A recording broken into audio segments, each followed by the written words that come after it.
the legislation that passed the House on trans athletes. Why is Speaker McCarthy doing that and not doing what he's already late doing, which is a budget for the next fiscal year?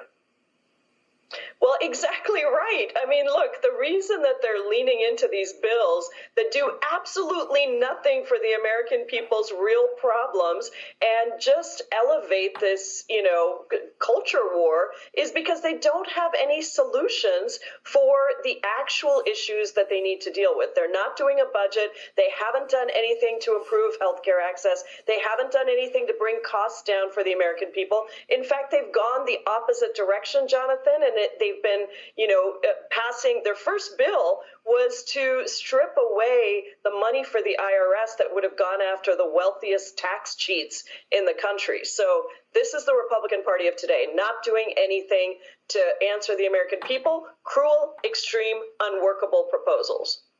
Your daughter is trans. As the Republicans wage a culture war on the LGBTQ community, what kind of conversations are you having at home? It's tough. I think for a lot of young trans people across the country, the trans community in general, but particularly for young people, this is, they feel like they are being told they don't belong, that they're not worthy of the same rights and dignity as everybody else.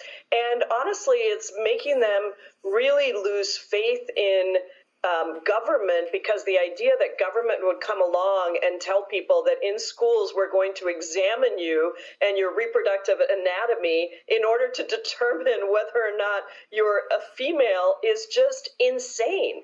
And so I think that they, for my daughter and for many of her friends, it's a very sad moment. And as you know, trans youth are about 82% have suicide ideation, 75% have experienced discrimination or harassment, and almost half have actually attempted suicide. So this is a terrible bullying that we are doing to our kids across the country, and it's just, again, extreme and cruel. Mm-hmm.